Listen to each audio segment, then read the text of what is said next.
রাজধানীর সড়কে ট্রাফিক আইন ভাঙলে এবার আর সহজে পার পাওয়া যাবে না। কৃত্রিম বুদ্ধিমত্তা বা এআই ক্যামেরার পাশাপাশি এবার প্লাগ অ্যান্ড প্লে প্রযুক্তির ১,০০০ নতুন ক্যামেরা বসানোর উদ্যোগ নিয়েছে ঢাকা মেট্রোপলিটন পুলিশের ট্রাফিক বিভাগ। এরই মধ্যে ৩০০ ফিট সড়কে ক্যামেরা স্থাপনের কাজ শুরু হয়েছে। মঙ্গলবার মোহাম্মদপুর বাসস্ট্যান্ড পরিদর্শনে গিয়ে ডিএমপির ট্রাফিক বিভাগের অতিরিক্ত পুলিশ কমিশনার মোহাম্মদ আনিসুর রহমান জানান, এআই ক্যামেরা তুলনামূলক ব্যয়বহুল হওয়ায় কম খরচে পুরো শহর জুড়ে নজরদারি বাড়াতে এই উদ্যোগ নেওয়া হয়েছে। তাহলে প্লাগ অ্যান্ড প্লে ক্যামেরা কি?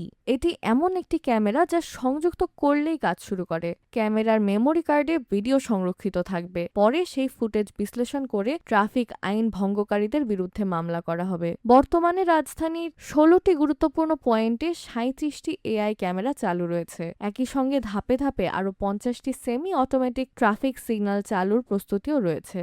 এদিকে মোহাম্মদপুর বাসস্ট্যান্ডের দীর্ঘদিনের যানজট কমাতে নেওয়া হয়েছে নতুন উদ্যোগ। রাস্তার একটি আইল্যান্ড সরিয়ে সিগন্যালের সংখ্যা ৩ থেকে ২ করা হয়েছে। ফলে যানবাহনকে কম সময় অপেক্ষা করতে হবে এবং ট্রাফিক প্রবাহ আরও স্বাভাবিক হবে বলে আশা করছে পুলিশ। শুধু প্রযুক্তি নয়, শব্দ দূষণ নিয়েও উদ্বেগ প্রকাশ করছে ডিএমপি।